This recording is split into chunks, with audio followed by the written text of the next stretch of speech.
Hello, everybody. Welcome to the first episode of the Unpredicted Hello. Party, the only Middle-earth campaign that will answer the question, why didn't they just take the Eagles to Mordor? I am Don Marshall. I go by Don Marshall72 on all social media.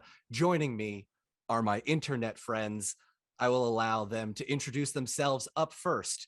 She is the only person I know to consistently make content about the Aragon book series. She is Tori Fox. Tori, welcome. Hi. Hey, everyone. I'm Tori Fox. That's my name on social media as well. I mostly just talk about Aragon and D&D and other nerd things, and I am incredibly excited to be here and play. Up next, is he Percy Jackson?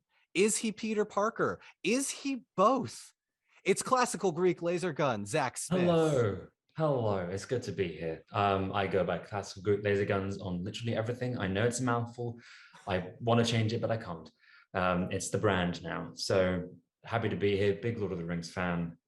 Let's get into it. Thrilled to have you. Finally, the real life blacksmith that would make any Tolkien dwarf jealous. It is Max Randolph. Hey, Don, thanks for having me on here. Max Randolph Studios here on just every other platform. I make things out of metal, and I've been a fan of Lord of the Rings my entire life, so I'm really excited to be here. And we are excited to have you. All right. We will, of course, not just have the three of these people joining us. We will be having other guests joining us along the way on other episodes. We are all going to be very excited to meet them when they show up. However, this stream would not be possible without our incredible sponsors, Free League Publishing. Thank you, Free League, so much for sponsoring this stream. Free League very graciously sent us advanced copies. Can you hand me that book? Send us advanced copies of The One Ring. Zach, I know yours is currently in the UK. We will get that to you as soon as possible. This is their TTRPG, The One Ring, which is set in Middle Earth. They sent us advanced copies so that we could play in a more fleshed out version of Middle Earth. If you would like to order your own copy of The One Ring, whether it is the bundle or the starter set or the core rule book or the dice or the maps, go to freeleaguepublishing.com to get yours today. Okay, ad read done. Now we get to the more wholesome part. How good is the One Ring TTRPG system? It's really fun. Good. I love how the combat works. It's kind of it's amazing. Yeah. It's very easy. And also it's really accessible. The combat system especially is I think the most different, but it's a lot of fun. That was the thing I said to all of you from episode 1. Like, I didn't want the combat of another TTRPG or like the standard one that we all know to bog us down for like an hour, and now it's like a very quick combat, and I'm very excited. All right, so we have a couple more thank yous to get through before we get into the game itself. So a very special thank you to our artist. The artwork for all of this is going to be done by Sarah M. Shunky. You can follow them at Sarah M. Shunky on Instagram. Thank you, Sarah. The battle maps are crafted by Little Wit the Cartographer. You can find him on Facebook. We may get to the maps today, depending on how you all play. We may not. Stay tuned. Also, a special thank you to our resident musician. This music has been lovingly crafted by Cullen, Vance. You can stream all of his music on Spotify, Bandcamp, iTunes, wherever you stream your music.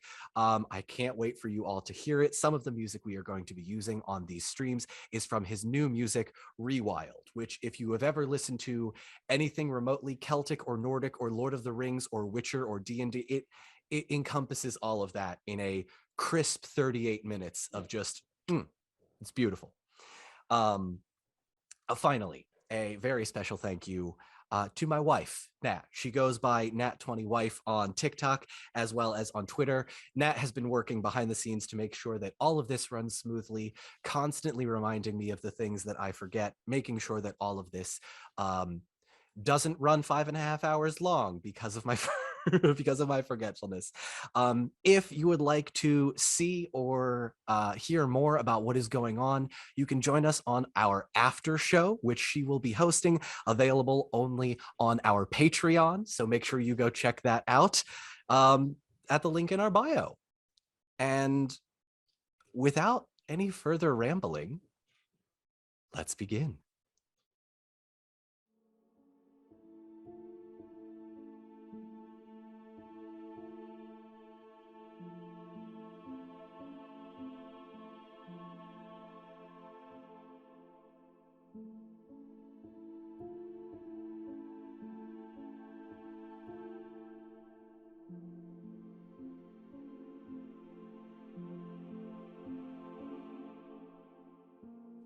Welcome to Middle-earth. It is the third age in the year 3018. Though many do not realize it, a terrible evil has befallen the land. Whispers of the return of Dark Lord Sauron creep into every corner. War is brewing. Yet for now, his ring of power is thought lost in the vastness of the world. Our journey begins on October 20th in the year 3018 of the Third Age. The eyes of the great eagle in their eyrie pierce the veils of clouds throughout all of Middle-earth. Their gaze comes to rest upon two elves traveling northward towards Rivendell. Halueth, Tinel, what are you doing as you make your way towards Rivendell?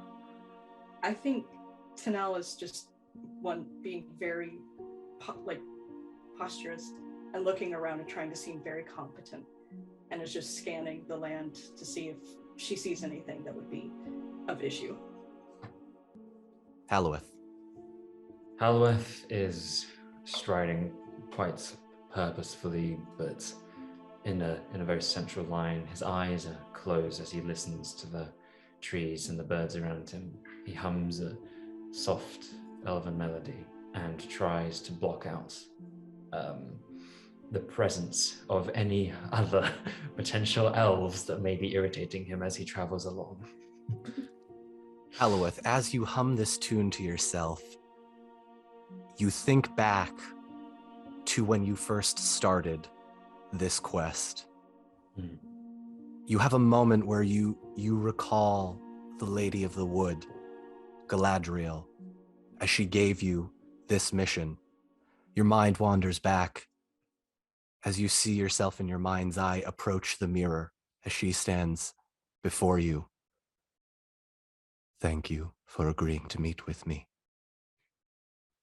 It is my pleasure, my lady.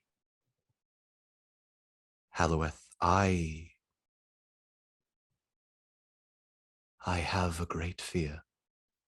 The world is changing. I feel it in the water. I smell it in the air. Yet my sight and the mirror seem blinded by some evil force.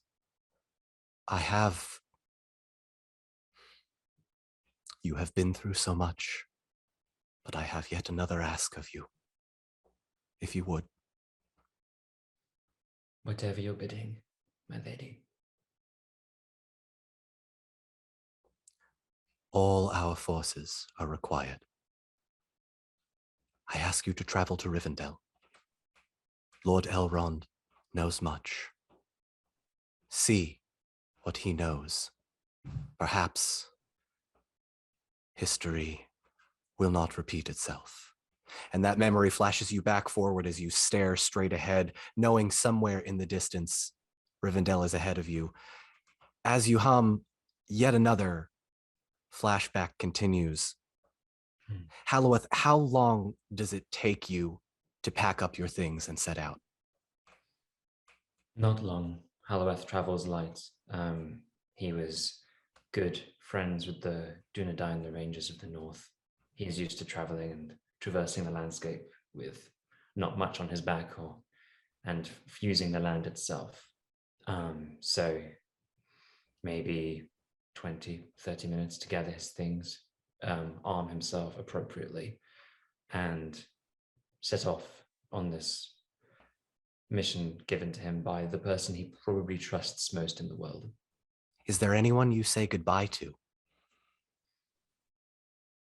Potentially his friend on the watch, Haldir.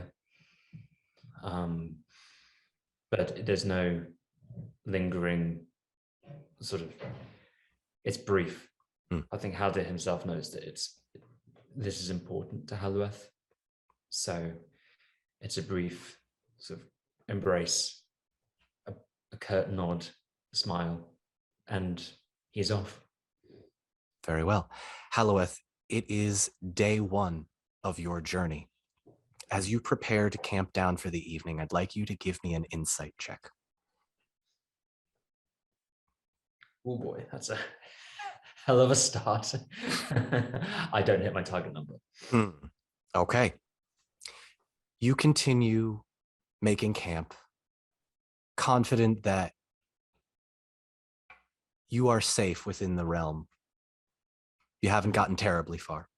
You continue on through your journey. It is day 2. Make an insight check.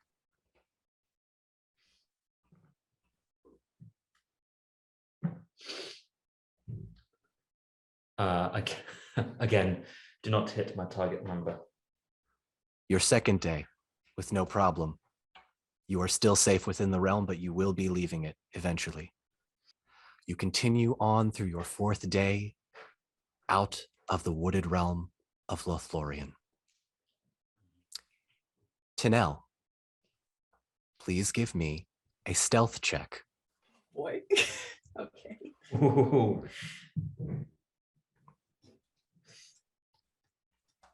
It is, I'm so sorry. It is the D12 No, plus. that's okay. It is D12 plus the number of D6 you have in that proficiency, however many diamonds are filled out. Okay, that's what I thought. Just wanted to make sure. I pass 12. You pass. Mhm. Halueth, give me a scan check.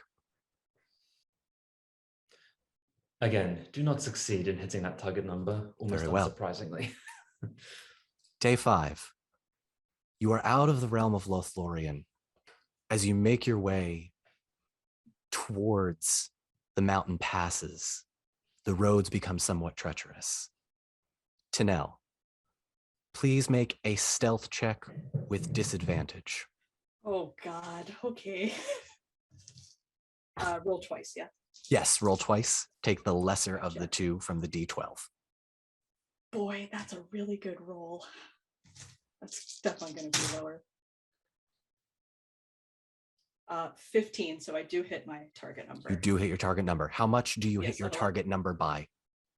4 points. Target number is 11. Excellent. Easy. Halueth. I know. Mm-hmm. As you sit down on the 5th day of camp, the fire crackling, there are only a few trees behind you and in front of you.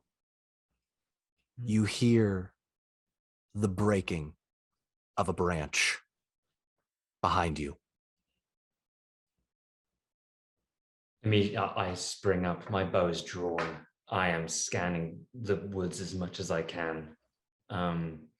Not too far in front of you, about 10 feet, is an elven woman with blonde hair. Tinel, there is an elf that you have been following for 5 days with a bow in front of you. What do you say?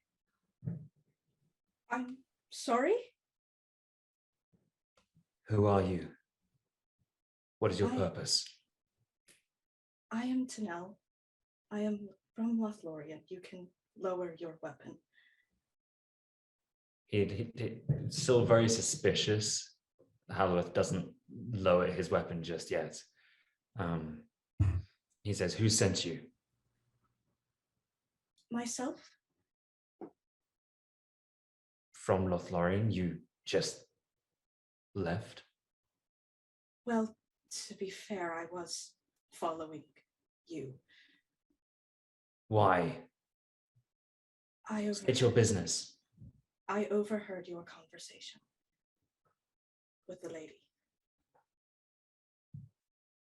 I That was knew private conversation. I know, but I knew something was amiss.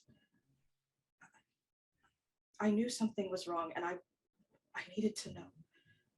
And you just left, and it seemed very urgent, so I followed you. I have my own weapons, my own items. You need not worry about me.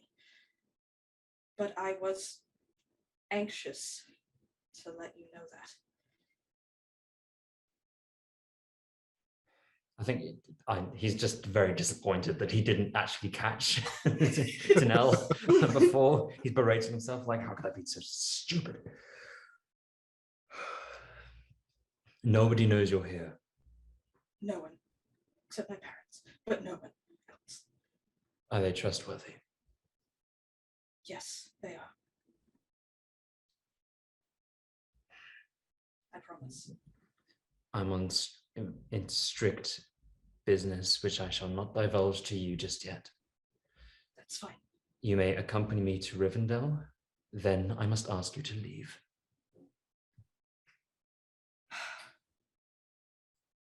We can discuss that when I get to Rivendell. All right. The scene fades, and we find our two elves walking ever closer to Rivendell. But further north, we see a caravan of dwarves. Beery, you stand side by side with a great hog as Gloin the dwarf looks curiously at you once again, as he has almost this entire trip. Listen, laddie, you have to remember, we're only going there for information, so as soon as we get what we've came for, we're off. I know you want to stay, but we really can't afford it. You're welcome to join us on the way back, but I can't press enough upon you. I don't think you'll be welcome, especially with the, and he glances down at the boar, and he goes, especially with that pig hog thing. Where did you even get that thing? Oh, don't question me so much about the hog. I mean, he's the oboe, right? I mean, okay. It's just get me to Rivendell and I'll take care of the rest. I have to see it. I mean, I have to see it. You're quite a strange one. You know that, right? Well, you're just as strange as I am to you. You understand what I'm trying to say? We're all strange in this world. You hear a grunt from up above as Gloin's son Gimli gives a small from behind that was clearly meant for you to hear as well. As you continue walking, because you know at the very least you're getting close to Rivendell, there is a moment where the boar stops in its tracks, and you continue walking on, and you don't notice for a second or two, but the boar... Beery, the second he realizes, spins around and just books it back with all his like hammers and all of his tools kind of clinking and clanking. Hey, what do you smell? He takes a long time, like a good 15, 20 seconds, scanning around in that similar way that only like dogs and horses know that something is going on. This boar is looking around. He feels something. Is it iron? Is it, I mean, it's silver? Do you smell the silver? All of a sudden, he gives a great cry and darts straight in front of the caravan. Are you chasing after him? Yeah, he's like losing a couple tools, like a pair of calipers fall off. He's like, I'll get it, and just is chasing after him. All right, you run and you run and you run, but As you know, in normal nature, the dwarves are natural sprinters, but the boars are a little bit faster. We cut from that chase back to the two elves who, off in the distance, hear what seems to be the squeal of an animal, and then another squeal, until eventually there are two other voices. You can't make out what they're saying, but after a moment, you see two elves, tall, 6.5 feet, their bows drawn, pointing at what looks to be a small black dot cornered in between a small piece of rock. What do you do? What is that? I have no idea. Stay behind me. You hear another from the side as you start walking closer. Oh God. Oh my! It's like how it sort of gestures to back up. Trying to get to slightly higher ground up on a mound there, to look down. Halloweth, as you gain this vantage point, from the right side you see a small figure covered in what can only be described as a couple of fishermen's vests at once, with pockets and hammers and bottles and vials of various bits and bobs falling every which way throughout, yelling, "Go! Stop! Stop!" You recognize after a few moments, this is a dwarf running towards the pig. Beery, you finally managed to catch up to this boar, only to find that the boar is cornered by two elves, their bows drawn, aimed directly at this beast. Beery is doing everything. He unsheathes, a forging hammer and drops it off to the side to show like goodwill, and gets between their bows and the ore boar. Halloweth points his arrow directly, like as if Beery wasn't there at all. And he says, "Your beast squeals so loudly, we could have shot him in the dark." Yes. As you say this, Halloweth, one of the elves with their bows drawn glances back at you, clearly was too preoccupied with the boar to go, what? Would somebody please explain what is going on here? Why is a warg west of the Misty Mountains?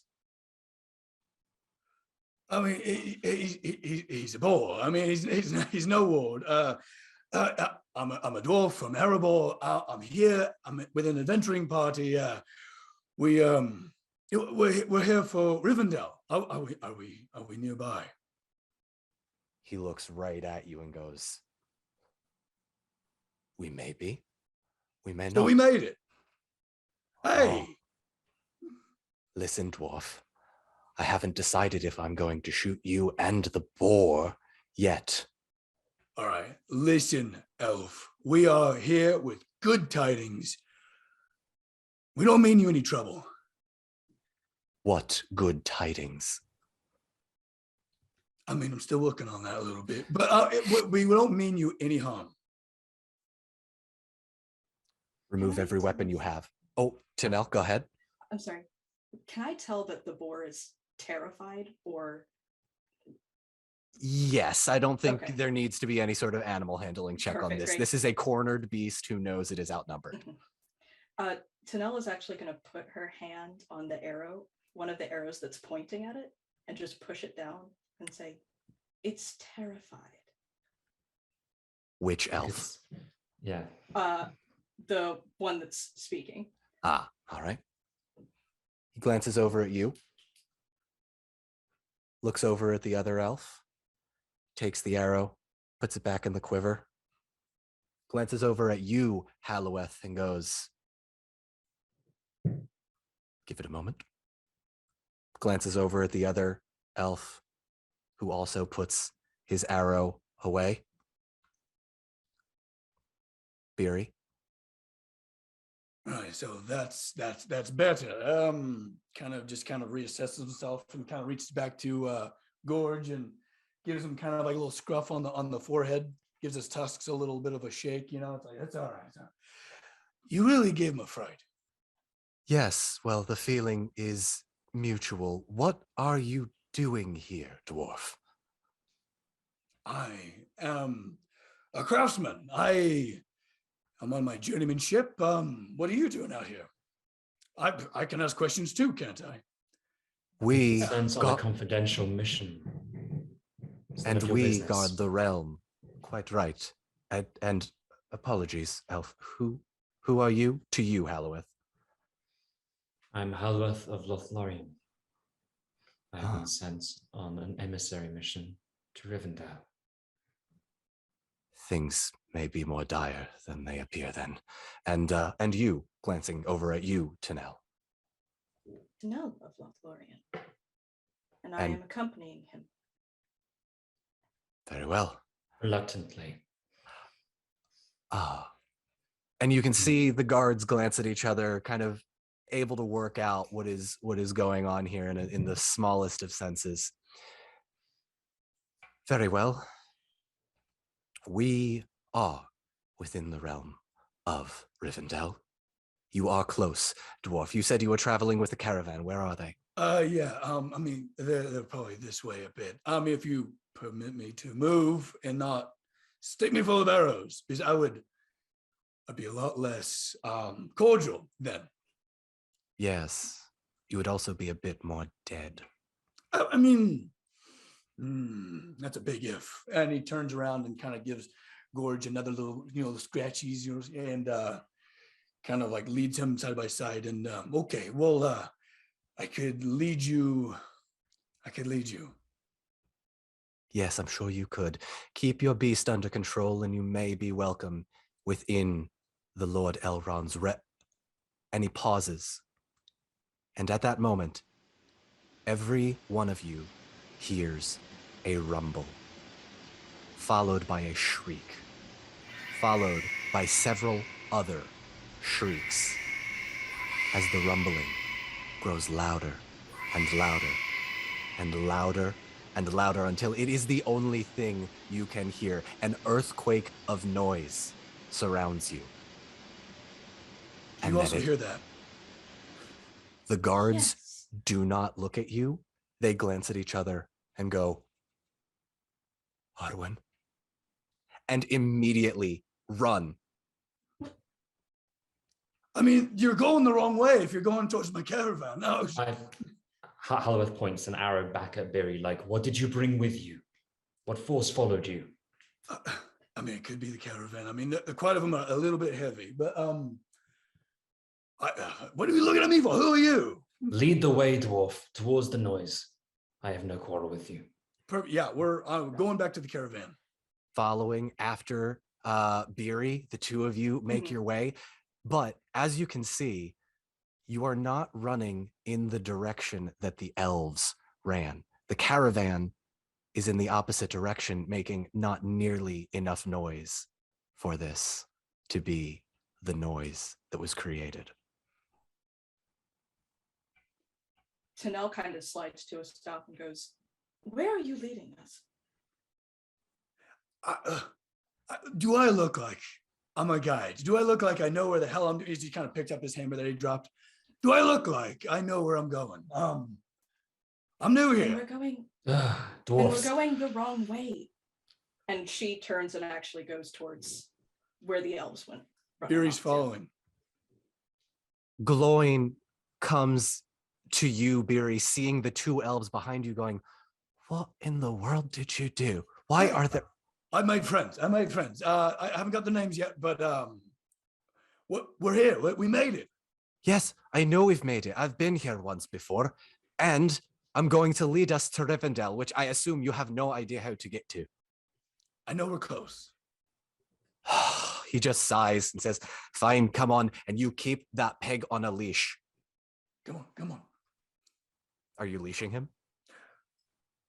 Yeah. Very well. Gloin continues to make his way as the elves also make their way towards Rivendell. As you approach this gorge, you see a path that slopes downhill. In front of you, hidden in this valley on either side of steep cliffs, sits the elven city of Rivendell, the last homely house east of the sea. From legend, Beery, you know that this is what is known as a perfect house, whether you prefer drinking, storytelling, merrymaking, or craftsmanship. Tanel, Halloweth, you approach with a bit more of a somber expression, realizing that this may not be the journey you expected to be on. Nevertheless, the house of Elrond lies in front of you, the waterfall off into the distance, the many homes filled with the books and the libraries, and the blacksmiths and the anvils, and the cottages. Whatever your heart's desire may be here. As this sight opens before us, give like the nearest person, I'm kind of hoping it's Halloweth, just kind of give him his like thigh and an elbow, just like, look at that. Yes, it is wondrous. Please don't touch me. Right, we'll work on that. Let's go. What are we waiting for? And just charging down. Tanel. I was gonna say, okay. Well, he's interesting. To say the least. After you. Right. And she like straightens her shoulders and just strides right on in. Striding and sprinting and sulking ahead with the caravan just far behind you, you make your way towards the city of Rivendell, where you are greeted by several other guards. Beery, you sprinting ahead, the guards are already on edge. Halt! Who goes there? I am Beery, son of Roki, and this is Goj. Is he a hog? This is this is a Orbo, and with an illustrious pedigree. Is he for eating? How dare you? No, he is for packing. He sniffs out. Oh, he's a great companion. I shall alert the rest of the guards to let him know this boar is your companion. Yes, and he loves carrots, so make sure there's plenty of carrots upon our arrival.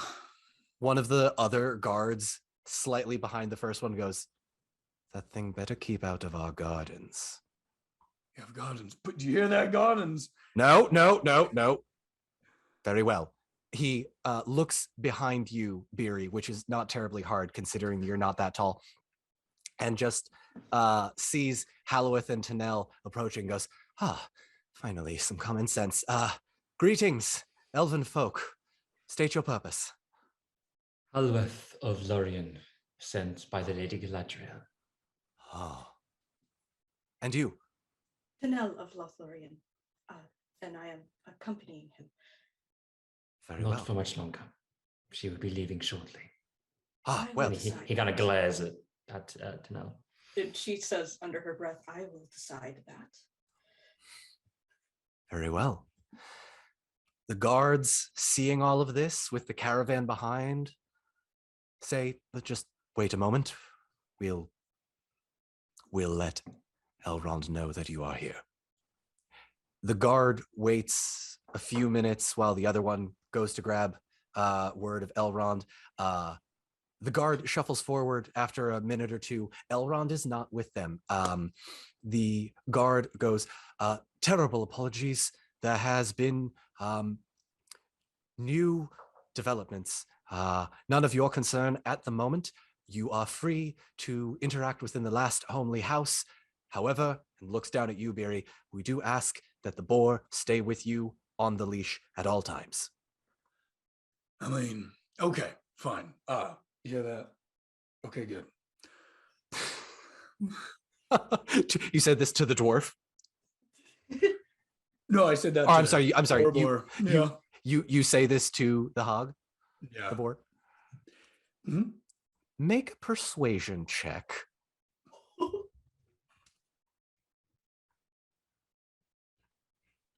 Once I find it. Oh boy. You did not hit your target number. No. Oh, no. Gorge looks at you in a way that, like, again, dogs and horses can kind of look at humans and understand, like, he's trying to convince me of something, and goes, "Rick," and looks straight ahead. You are ushered into the house of Elrond in Rivendell. You notice, though, all three of you, that there are elves moving back and forth. Various things seem to be held by these elves, whether it is bandages or cloth or feed for the horses. Something has happened. There's an old man in gray robes that passes by you, "Coming through, please, trying to help here," and just completely passes you by, giving you no notice. You are all within Rivendell. What would you all like to do? Halloweth, we'll start with you. Haleth hasn't really, in all of his time, explored much of the more northern elven kingdom since, well, for many, many years. So he's going to go around the houses. He's going to go into the hall where the shards of Narsil are, observe the paintings there of the history of the Second and Third Age. He's going to wander through the gardens, and if he happens to come across any elves, he bids them a good morning. It's a nice sunny day, so he's going to bask in the sunlight. He's often sort of shaded by the trees of Lorien, so to have such openness is quite new for him. And he takes a moment. He sits on the bench beside one of in the house of Elrond. Does he spy anyone nearby in the courtyard, sort of around him? Maybe any older or more unusual folk that he hasn't seen before? Before I answer that question, Tanel, do you follow him throughout all of this, or would you like to start your own journey? I do actually peel off, and she's going to sort of situate herself where she sees the most activity of people walking back and forth, and is just going to try to listen in to figure out what's going on and why they're sort of all rushing around with such like urgency. Okay. Are you trying to figure out something specifically, or is this just a general check? It is a little bit more general, I think. Just her trying to just pick up pieces of conversation and sort of connect the dots. Got it. Give me an awareness check, but tell me if you hit your target number, and if you do not, how much you fail by. Okay.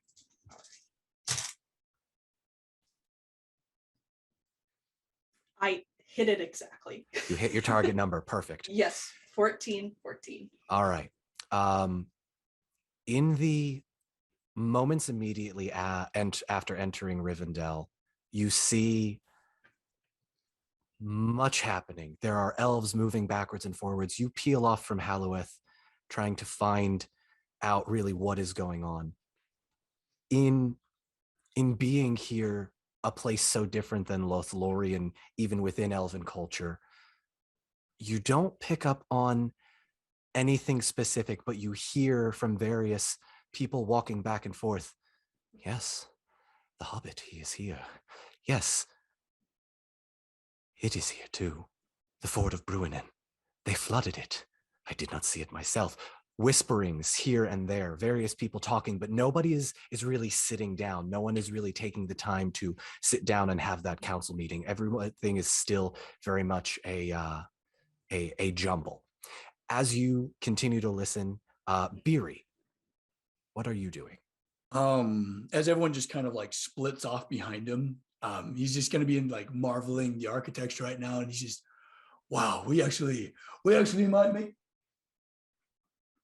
And everyone's gone, and so I was like, well, looks to his the boar and just, well, let's go have an adventure. And he is going to specifically look for trades. He is on a his craft journey. So he's looking for any trade, especially forges. But if he finds a potter, anything, that would be great too. All right. We're going to cut back to Halloweth for a moment. Halloweth, you sit at the house of Elrond on this bench, contemplative. As you sit, you see one of the elves pass by and look at you, and he gives you a double take and goes, "I've not recognized you here before. Who are you?" He stands, gives the traditional greeting, says, "I am Halloweth of Lorien. And you?" "Glorfindel of Rivendell, previously." And he kind of takes a moment. "Well, I have been part of many kingdoms before. Strange that a Lothlorien elf would be here at such timing. It seems almost as if fate has drawn us together. What is your purpose here?" "I am on a mission sent by the Lady of the Wood, the nature of which I am yet to fully understand. I just know it is of great importance. I thought I recognized your face, and I do." "I've seen you many moons ago." There's a very brief moment where Glorfindel seems taken aback. You can kind of tell there was a moment he recognized you too when he did the double take, but had kept it to himself. "Yes, I thought I recognized you too. You were there? In Gondolin?" "I was. I escaped through the passage of Idril."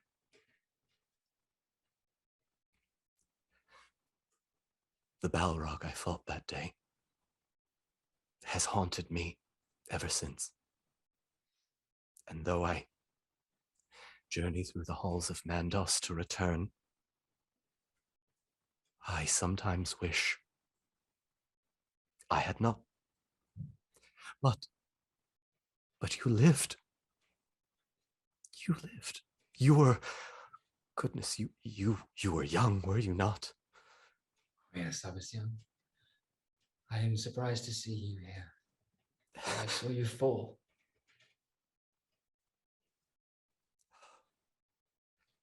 The others, they, surely at least some survived. "Perhaps a few from Gondolin, but I have not seen them for ages." Your family, surely at the very least." He kind of catches himself, clearly knowing that he has pushed too far. "I'm sorry. Be still your words. I must be alone." I understand. Wandered into a separate garden. Halloweth, what are you feeling right now? Suddenly shock. He remembers Glorfindel's fall with the Balrog. He saw that happen. He felt like he'd been talking to a ghost. But relief in a way as well. Because this is the first time that he's seen somebody else from that terrible day, or spoken with them in, well, since probably the Battle of Fornost. So it's been a while. So he feels a sort of sense of familiarity, but also everything has just come rushing back. The terrible loss that he felt that day, it's never fully healed, even after all these years. So he's very much, he needs some time to, again, just grieve for himself once more, to retain that sense of progress to move on once more. So he just needs some alone time right now. Very well. We come back to Beery, keeping his eyes out for anything that might catch his eye. Beery, I will say after wandering about an hour or so, you manage to stumble, leash in hand, to the forge within Rivendell. There is an elf standing there. He glances over at you and goes, well, you are no elf. No. I'm Barry. This is my pig. And greetings. Is this your forge? Yes, I am Eric, forge master of Rivendell, and have been for many years. And he kind of glances over at you and says, I take it you, looks at the hammer, looks at the vials, everything you've got on you. I take it you are a smith yourself. Yeah, constantly learning, and he just kind of like tries to like peek on either side of the elf, just like, so, like, how do you heat treat around here? Like, I mean, is that your forge? And just starts like walking towards it. He puts a hand out, but you just brush right past him. Yes, this is my forge. I would ask you maybe not to touch anything. This is all very ancient things. Please put that down, please. And just like as he kind of like takes it, grabs something else, and just like, oh, I mean, just trying to like be just insatiably curious of the tongs they use, the hammers, weights, just all of that. Just, and as he keeps pulling stuff out of his hand, just grabs something else, and fascinating. Child, very well. I assume you would like to learn the ways of elven smithcraft. I mean, it couldn't hurt. Yeah, sure. I cannot teach you. You are a dwarf. Please see your way out. I'm very sorry. It is a trade secret. I mean, could I like stand, like takes a couple steps back? Can I like stand over here and watch you work a little bit? I'm a quick learner. And I'm not a good teacher, and nor are you welcome. Clearly. Farewell. Very reluctantly, just kind of like waltzes off. Is there anything in the immediate vicinity that he can like snatch? Make a just kind of looking. Make an awareness check for me. Okay.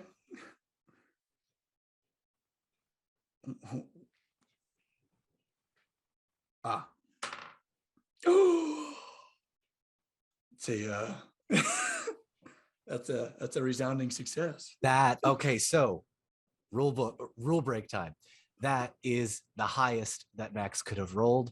We call it rolling a Gandalf because the Gandalf G rune is nice on that part of the dice. So, Beery,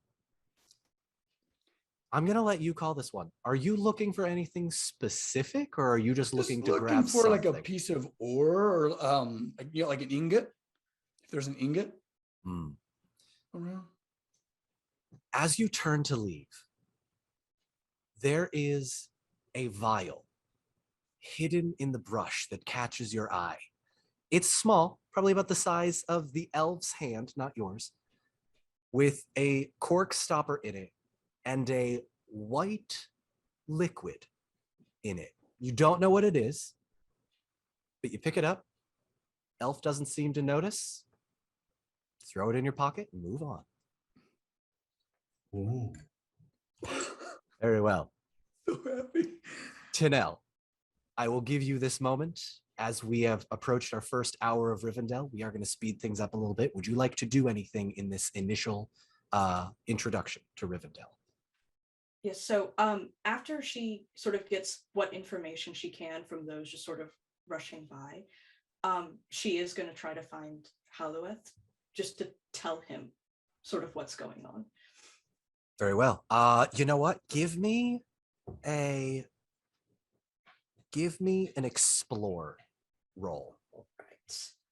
Oh boy. Come on, baby. No. No. How much do you not hit your target number by? by 6. You miss it by Ooh. 6. Okay, I will say, Halloweth, the way you're feeling right now, you find the darkest recesses of the the House of Elrond in Rivendell. Tanel, I'm gonna say it takes you a good 3 to 4 hours to find Halloweth. In doing so, you gain a pretty good understanding of where Yep. everything is in Rivendell. You've got a great layout, but it takes a while for you to find him. And when you find him, he is not doing well.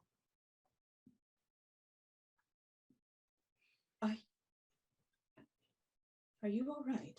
Please, I wish to be alone. I'm sorry,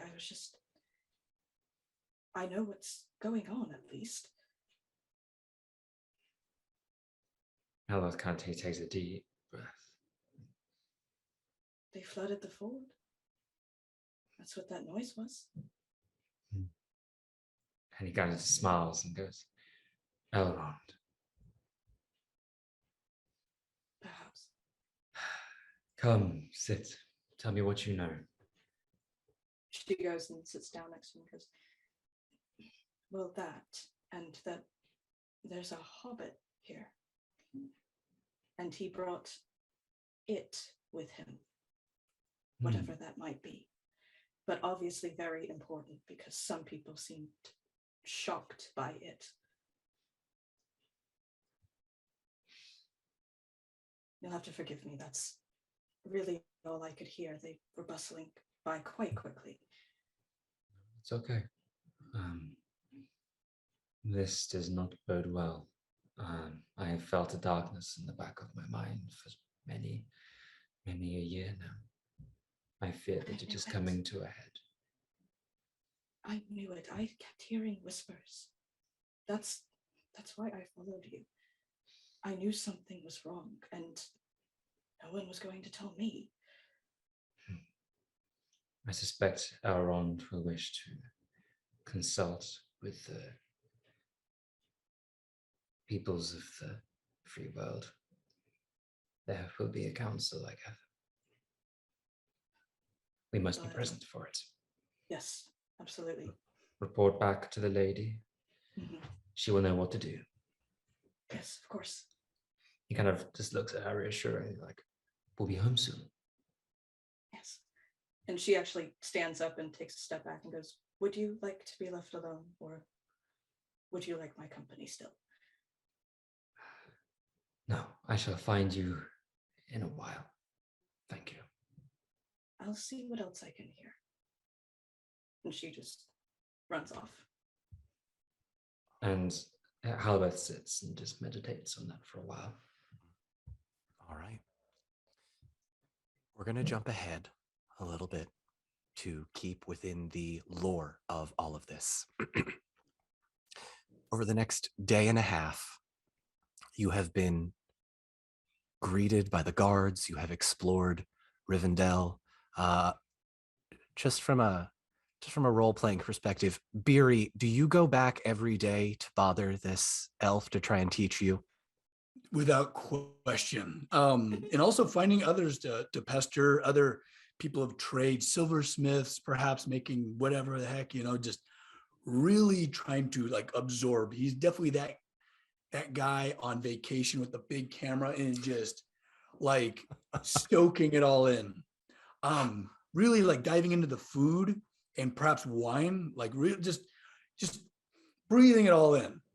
He's really excited to be here. Very well. As that third day of your stay approaches, a council is called, and you, not being seated members and outsiders, are not invited, yet nevertheless you overhear things.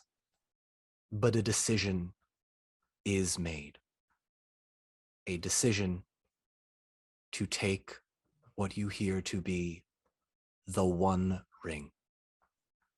The Dark Lord Sauron's ring back to the fires of Mount Doom. But The fastest way to get there is not on foot. The fastest way to get there is through the air. As you listen, you hear Boromir, son of Denethor, exclaim, "Give Gondor the ring," in a speech long drawn out, and says, "This wizard must have birds and beasts at his beck and call. Have there not been legends of the eagles? Why not take those?" And after many hours of debate, a decision is made. They will take the eagles. It's unclear to the three of you just how far these eagles will take them, whether to the fires of Mount Doom, or to Rohan, or to Lothlorien. Things are still yet to be decided. Nevertheless, over the next day or so, as everyone prepares, the three of you, as well as Gloin, Gimli, and the other dwarves from the caravan, find yourselves seated at the same table for dinner. You see Gloin looking over nervously at his son, as his son Gimli, who Beery you would know is rough and tumble, ready for anything. But this is very much a father's worry, as Gloin also glances at the two elves that have joined you for some reason. This is highly unusual, but thank you, Beery, for being here. And you elves, please join us. Halloweth just bows his head, almost reluctantly though, because dwarves are not his favorite, and sits politely down, hands folded on his lap. Gloin takes a mug of ale and hands it right to you, and he goes, "I brought this from the Lonely Mountain. I know you elves are quite fond of your own wines, but I give it a shot." He takes what was clearly a casket. He takes another mug to the casket that is like right next to him, hands one to you, Beery, hands one to you, Tanel, and goes, "Cheers." Raises the glass, starts drinking. He's downing it all in one. Beery, what are you doing? Oh, that thing's getting smoked. Tanel? She puts it to her lips and then whispers to Halloweth, "I think it would be rude," and then starts drinking it. Halloweth just smells it and goes, "I don't care." Like has a single sip and then just puts it down with a grimace. "Oh, it's not your type of alcohol. That's all right. I'm not offended." Grabs it again. Downs the second one. Throws it down and goes,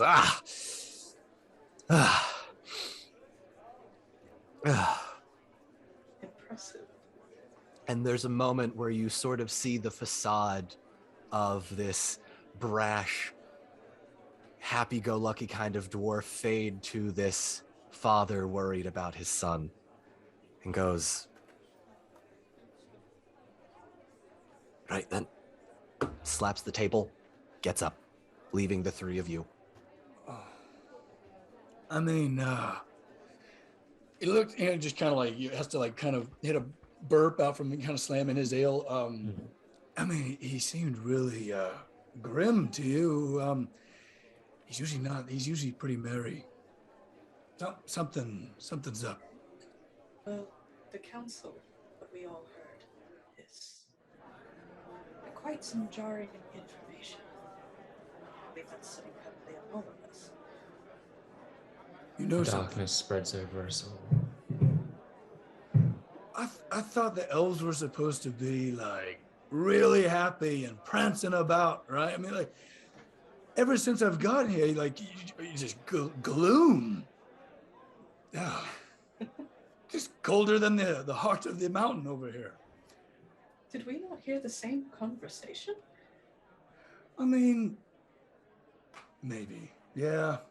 I mean, that is pretty sad. But look on the bright side. I mean, like they have a plan. This, they're gonna do great. Of course, yes, but still, quite jarring information. I used to live gaily and sing my songs and dance and celebrate and, for want of a better word, party, until I lost almost everyone I ever cared about. Barry kind of clutches his mug a little bit in his hands and like, hey, didn't mean to upset you. I apologize. Fear not. I am familiar with the brashness and forward nature of dwarfs. I mean, No things harm. get done pretty quickly. I mean, we don't have thousands of years to kind of take care of business. To brood for. Yeah, that's a good word for it. And also, 10 was it? Tanel, yes. 10. Hey, thanks for the arrow. You know, when you that back there. Thank you. Oh, I feel like my chain shit. You know, I could mend it, but I could do without a couple holes in it. You know. yes, of course. I honestly was a bit more scared for your pet, who seemed rather I mean, we're frightened more by the whole experience. friends, mutually Oh. beneficial friends. Speaking of friends, so you've had a bit of the Erebor brew. Let's have some of this fancy wine that the elves are always going on about. This is an area which Halworth is going. Oh, and he keeps his gestures for one of the waiters. Says, "I would like a second age Mirkwood red, please." The elf looks at you, glances over at the dwarf, and goes, "Are you sure?" A smile creeps into Halworth's corner. Very well. Oh yes. He goes out for a moment, another minute or two, comes back, 3 of the fanciest wine glasses you have ever seen, inlaid with the runes and all of this elvish script, and it is just Beery. It's the most beautiful thing you've ever seen. Halloweth, it looks like a normal drinking cup to you. Tanel, you're probably thinking it's pretty fancy, but he hands this drink over to Beery and goes, "You be careful now." Yeah, okay. Do you look at the fine detail work and all of this silver? Gorgeous. Not like he like spills a little bit of the wine, like as he kind of like rotates it in his hands. Very fascinated by the cup. Careful with that, please. Yeah. Gives it a sniff. What's the nose like?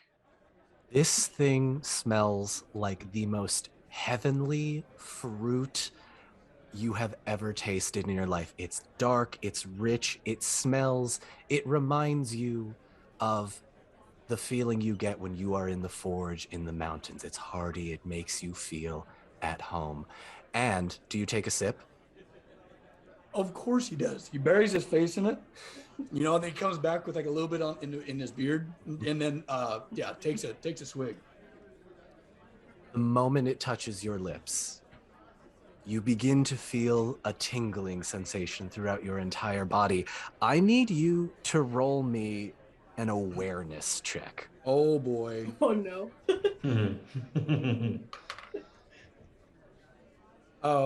That is not my target number.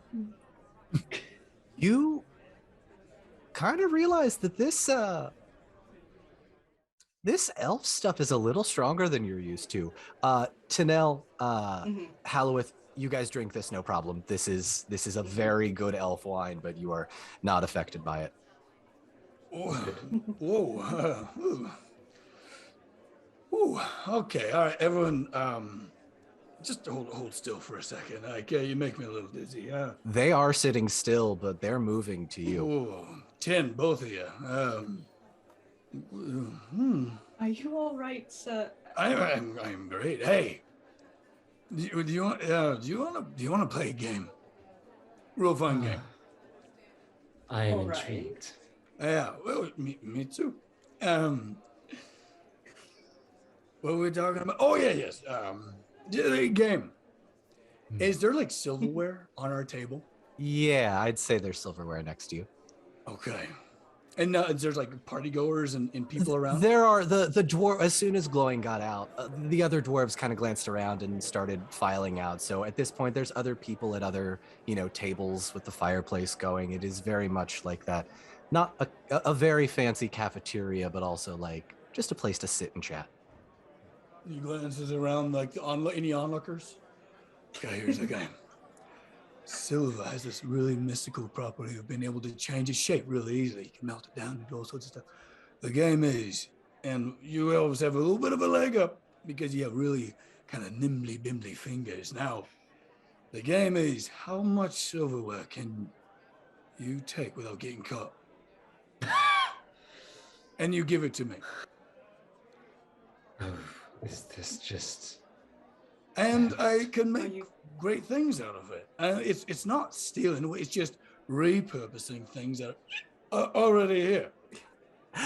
Beery, make another awareness check for me. This is a timed event. Mm. Oh, so close. But not quite. Do you miss your target number? Yeah, a little bit. Very well. You watch as the two start shaking and swaying, and then suddenly there are two Tinels. I didn't realize you had more friends. All right, so for you newcomers, we're playing a game, and we're trying to take silverware from Lord Elrond. Could you imagine how much silverware Lord Elrond has? He ain't gonna miss a single bit of it. But like you elves, you probably you actually have a bow. I mean, I could like make you silver arrowheads and things. Quick as like Howleth is, this is a new plaything for him. This is wonderful. What an opportunity to just see what this little young creature can do. So he smiles. Okay, let's see how well we can do. Do you have a bag? I've got plenty of them. He like stands up and just kind of like just kind of moons everybody. He's just kind of going through his pack and then like slaps down like a hardy like leather and burlap kind of sack that like has a drawstring. He just looks at it and goes, subtle. Okay. Alowith, Beery. Yeah. As you two are discussing, there is another person that comes up just out of the corner of your eye and smaller than you, Beery, older, white hair, with a cane. Hello. I haven't had the chance to meet you all yet. Bilbo Baggins of the Shire, my boy. Frodo was the one to take the ring. I love meeting new people. How are all of you? We got quite a party. There's 6 of you now. What? Anyway, it's a great pleasure to meet a Hobbit. I've never met a Hobbit before. I've met plenty of you dwarves. I've had quite a few adventures with you. And he kind of giggles, like remembering fondly all of the old times he has. So, and I'm sorry, you, and he looks over at you, Tinel. And who are you? Oh, I am Tinel of Lothlorien. Oh, never been to Lothlorien. Always wanted to go, but it seems that my age did catch up with me eventually. And you, good master. I'm Halweth of Lorien and formerly Gondolin. You see his face just fall. My dear boy. My, the stories you could tell. Oh, I could provide you with many a song, Master Hobbit. Oh, that would be most enjoyable if you have a moment or two. Very well, you said we were all playing a game. What are we playing? Okay, so the rules go like this. So the game is really how many pieces of silverware can we take without getting caught? Oh, You know, and he comes in real close to you, Beery. You know, my lad, I used to be something of a thief myself. A burglar, if you will. I've stolen my fair share of treasure. He looks to the other four and just like, we've got the wild card here. Oh, what? Oh, right. Very well. Well, the elves are known for their keen eyesight. You two wouldn't mind pilfering just a smidge from your elven brethren while dear, sorry, your name again? Barry, son of Brokey. Pleasure to meet you. You wouldn't mind if we borrowed a bit of that silverware? No. Very well. Shall we begin? We will turn a blind eye. Very well. Beery, make a sleight of hand check with advantage. So take the higher of your two d12s. And Halloweth, Tanel, make a scan check, the both of you. Right. I rolled, oh boy. So that would be a stealth check for you. Oh, even better. For Beery. Yeah, that's a big old failure. A failure, all right. Let me see if Bilbo. Imagine he's kind of like sneaking along, just but like through crowds. Tanel, your scan check, and Halloweth, your scan check. A one. Oh no. Halloweth. I rolled a 10, but I still did not hit my target number. Oh. I have nothing on scan, so I have to get a 12 or else. Beery, perhaps it is the elven wine and Bilbo's age and maybe the reluctance of some elves internally not wanting to let them steal so much. The moment comes when you go to just quietly take off a silverware fork here and there, and all of a sudden you hear thump. A hand placed down on the table. It's the guard that pointed the arrow at your dwarf, or at your boar, rather. Master Dwarf. Aye. I see that you have kept the pig on the leash. Yeah, he's right here. Yes, it is for that reason, and that reason only, that I will ignore what you were about to do. It's got a spot on it and needs cleaning. Yes, and we have cleaners for that. I'm trying to work off my roof and board, It's just, trying to help out around here. Your help is not needed. Elro here, and he calls over the other the other elf. He goes, would you mind escorting our dwarven friend to his bed? And Beery, you start to feel yourself sway just a bit. And there are not 2 elves in front of you, but 6. And you realize, maybe this elf wine is a bit much. Yeah, maybe some rest will be good. Yeah, good thinking. Yeah, bright and early tomorrow to observe and learn from the great craftsmen and craftspeople of Rivendell. And he kind of just wanders off. As you make your way out, Bilbo comes up to Elro here and goes, quite all right, Master Elro here. I'll see our mutual friend to his bed. Come along now, Master Dwarf.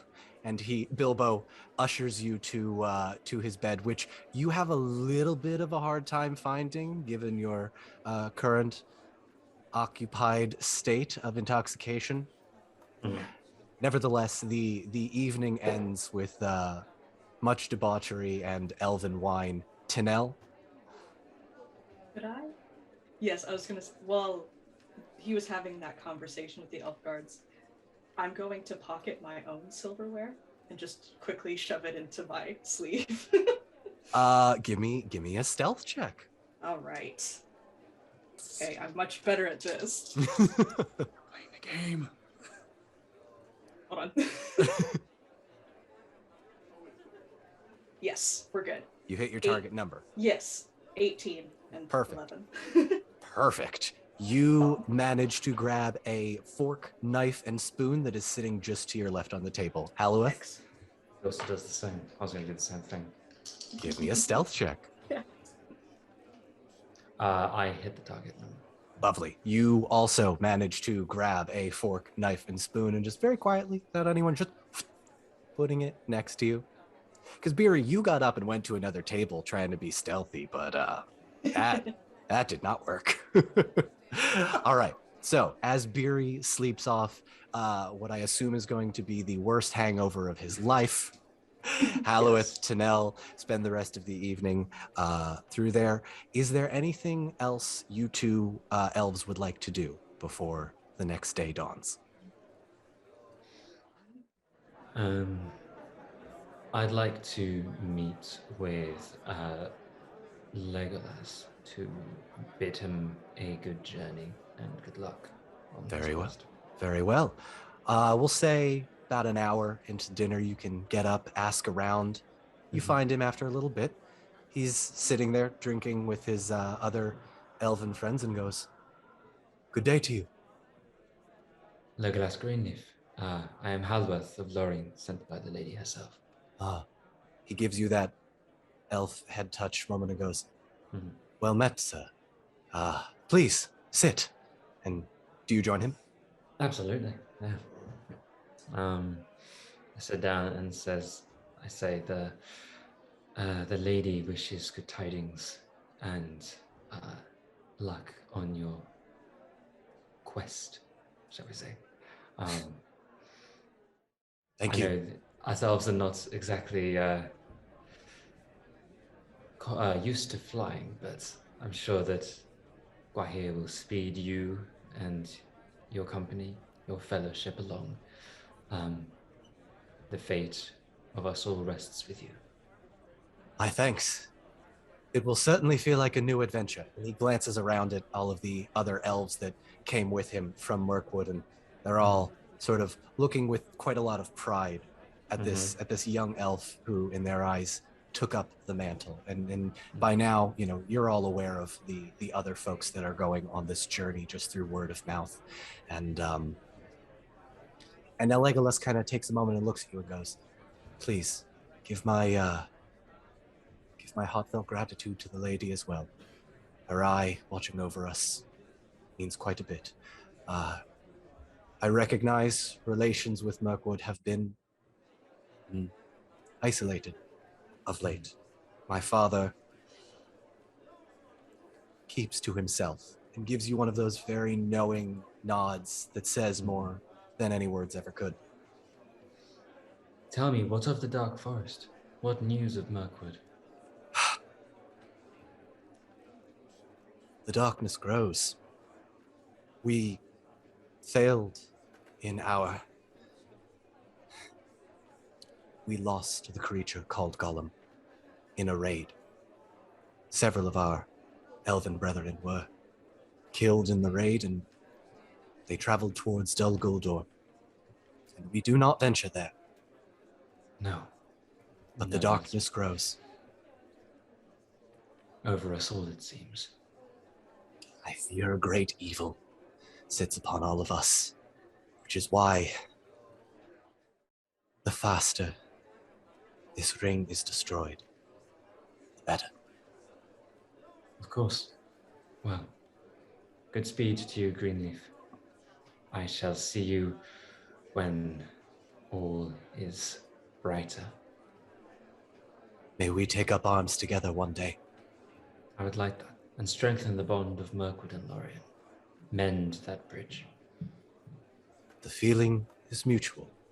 And you see the elves around Legolas looking at this prince who will one day be their leader, nodding, and, relations haven't been great. Thranduil is isolated, but there is that feeling of We should all work together on this. Hmm. Very well. Good evening to you, my lord.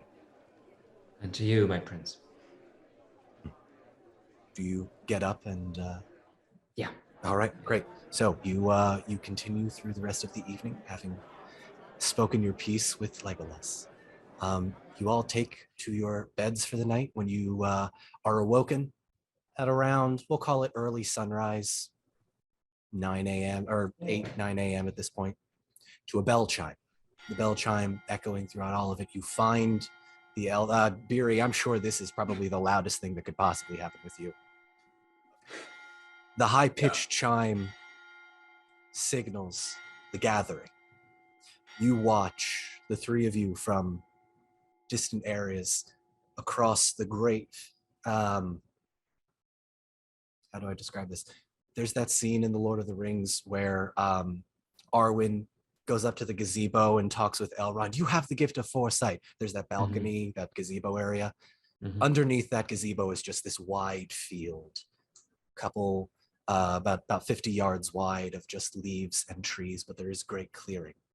And you watch as these 9 members of this Fellowship of the Ring, Gandalf, the wizard, the 2 men, Boromir of Gondor, this human, Aragorn, son of Arathorn, Legolas, who you, Halloweth, have spoken with, Gimli, the dwarf, who Beery was in your caravan, and these 4 halflings that, Tanel, Halloweth, you knew that hobbits existed, but didn't quite know that there were so many of them here at the given point. Beery, you have heard tale of the hobbits through the Lonely Mountain.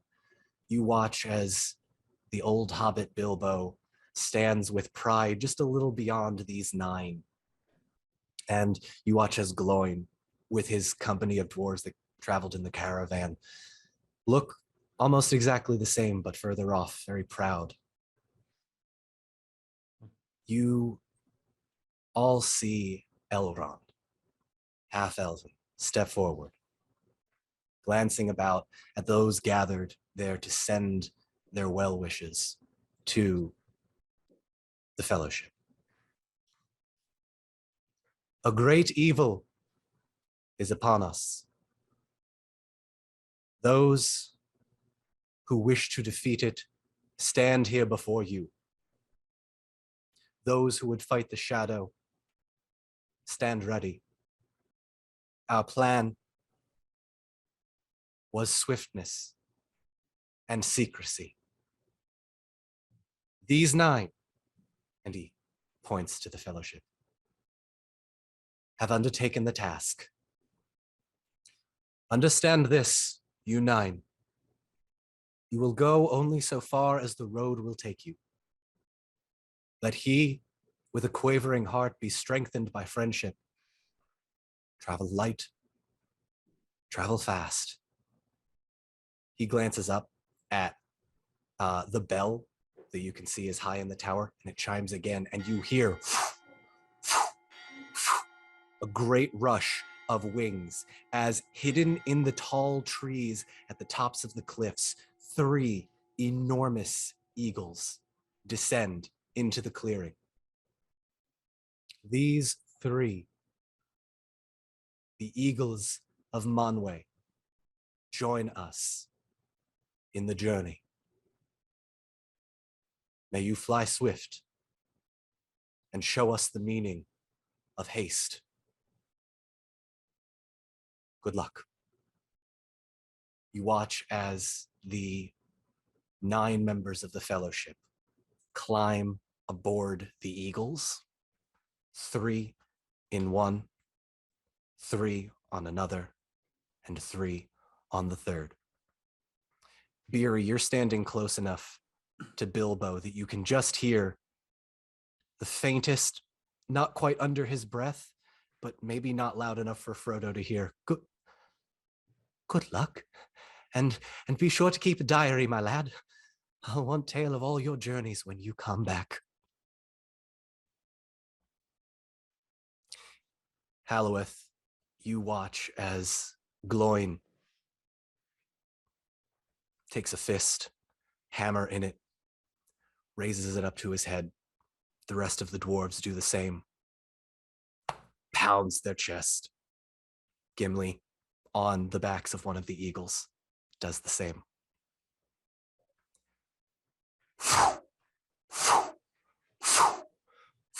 Watch as the maybe 50 or so there are gathered. Watch the eagles soar off into the distance as they get smaller and smaller and smaller. As the eagles leave, there is a sense of melancholy throughout the entirety of Rivendell. You go about your day-to-day tasks. Halloweth, you sit down with Bilbo, have a chat here and there, maybe tell a story or two. Beery, constantly pestering this blacksmith. Tinel, enjoying all that Rivendell has to offer. But a day passes, and nothing. A second day passes, and nothing. A third day passes, and nothing. And the anxiety of everyone here grows. A fourth day passes. A fifth day passes. A sixth day. Surely by now someone would have sent word back. A seventh day. An eighth day. And on the ninth day, as you have all spent this time in the last homely house east of the sea, the chime rings again from the bell. Those of you that are around in this area watch as elves streak towards this open field area. But in this clearing within Rivendell, as the three of you approach, you do not see all three eagles. Instead, you see one, and he is bloody, and he is missing an eye, and a chunk of his beak is missing. You watch as Elrond pushes past all of you, and he bends down and touches the eagle, and the blood drains from his face. You watch another elf, whom you know to be Arwen, Elrond's daughter, also push past, lay another hand on the eagle. Pale as she is, the color drains from her face as well. There's some murmurs from behind you, the elves, Bilbo, whoever is here. And as they continue to talk, Elrond holds up a hand to all of you. Wait, let him speak. And you hear the eagle speak. Tell my story, for I have not long for this world. I was carrying two of the little ones, and the dwarf, two in my talons, and the dwarf on my back. They were not heavy. We make light of burdens. On the second day of our journey, we flew through Holland. Gwaihir insisted we must fly higher, and higher we went. We knew not what he saw, perhaps a fell beast of the Nazgul, but we trusted him. His eyesight is keen. We flew higher, and higher, and higher. And he attacked Mineldor, my brother, there since we were hatchlings. And when he attacked the elf, the two humans, they fell. They fell so fast. I tried to catch them, but my claws were already full of the halflings. and I clutched those halflings tight. I knew not what Gwaihir was doing, but I heard Meneldor shriek.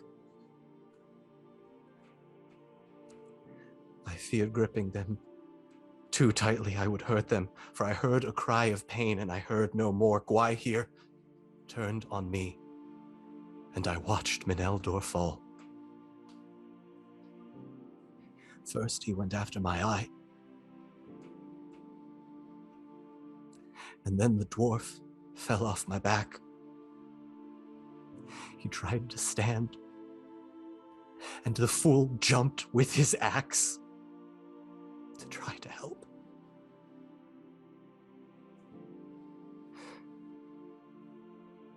Then his claws dug into my wings, and I fell. It was my own strength alone that kept me from crashing. We hit the ground, and I watched as the two young halflings that were on his back jumped off, swords in hand. The big one, the companion, sword pointed at him. 10 times his size, but no less brave. But against such a force, there was nothing they could do. With a mighty claw, he tore at them, and I could not move my wings, my legs. I could not. I watched Gwaihir, the Wind Lord, my brother, pluck the chain from the dead halfling's body. And I watched this ring grow until he took it and hooked it to his own claw. I have never seen such a sight before. He arose, and with wings spread, he proclaimed, "The time of the beast approaches. I am Gwaihir." He seemed to grow in size, and I watched him fly south and then east towards Mordor, towards the Great Eye. It was so long before I could even attempt to fly again. And I found a perch on a low mountain, and I watched him fly straight into the Great Eye, atop Barad-dûr. The explosion was deafening, piercing, great light, red. I shielded my good eye, but when I saw again, the eye was gone, and in its place, a fiery bird. He did not cry out in pain.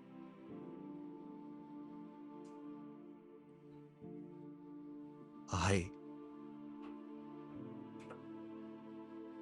alone survived, and I could not fight him. So here I lay before you, asking for your help. Please, stop him.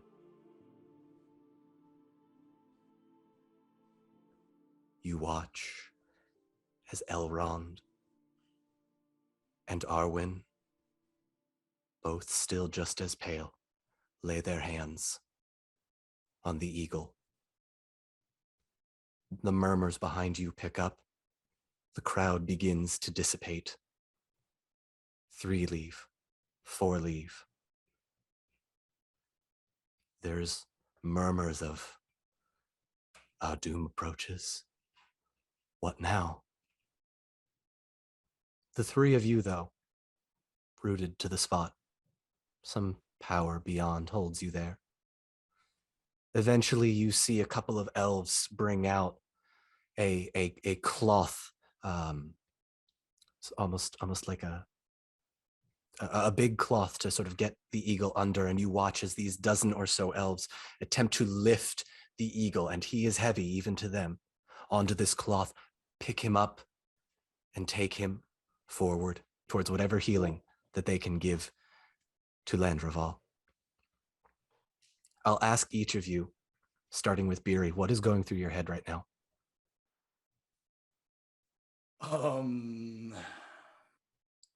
He's devastated. He just usually kind of quick of wit and something snarky to say, just kind of stands staring straight ahead where he last saw Gimli fly off, and is deeply, deeply shaken till he remembers Glowing, and Beery's gonna try and find Glowing. All right. To be there with him. Halloweth. Well, he's motionless. He is no stranger to tragedy, but this feels more permanent than that. This requires, he feels something to, this is nothing to run from now. Action must be taken swiftly. He trusts in Elrond's judgment, but he also must continue. He feels a duty to Galadriel to see out whatever mission he was sent for. He was initially sent to report back, it seems, and Elrond chose a different fellowship, but now, should he be required, he must rise to that task. So he's almost mentally preparing himself for either to return and report, or to continue and be part of the next quest, whatever step Elrond chooses next. He's not trying to think too much or dwell too much. He's thinking forwardly, what's going to happen now? Janelle. There is a lot of sadness on her face throughout sort of this, him telling the whole story, and it very slowly turns to sort of anger and this resolve. And it's just anger that she feels. And she actually does look to Halloweth at a certain point, and her jaw is set and her fists are clenched. As the 3 of you sit with these thoughts, you see Arwen looking at her father going, Hada, perhaps you should rest. And Elrond, you all notice, has not moved since they took the eagle away. He stares not quite at his feet, but at a space in the ground where nothing exists.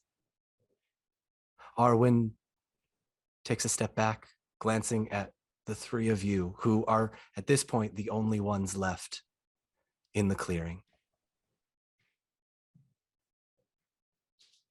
And Arwen looks at the 3 of you and goes,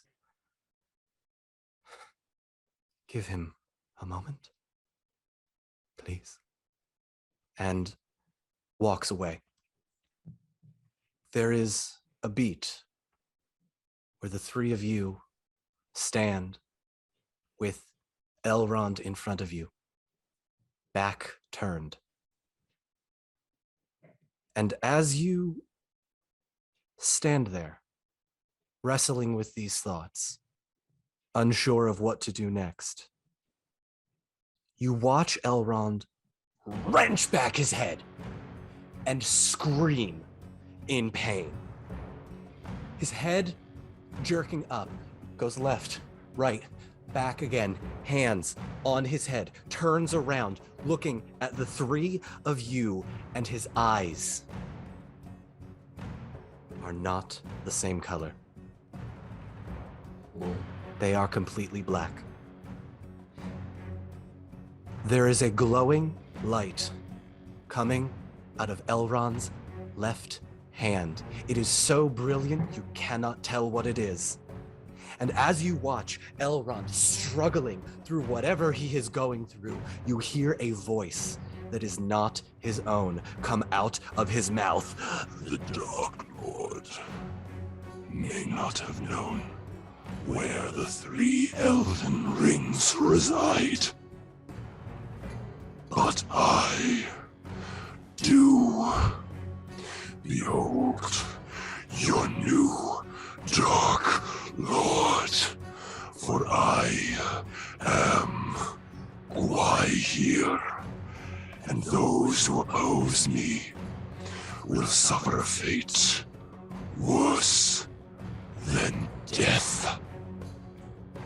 Elrond pulls his sword out of a robe, holds it at you, and lunges.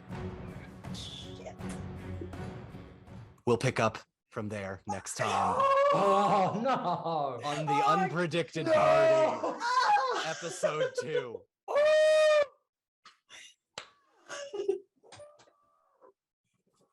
We're gonna die. Gonna fight Elrond. What? Oh my god. That was the. Oh my God! Get me off this ride. Holy shit. I've been holding that secret in Oh. for 4 months. I knew he was going to be the first boss. Oh my God. god. What have you done?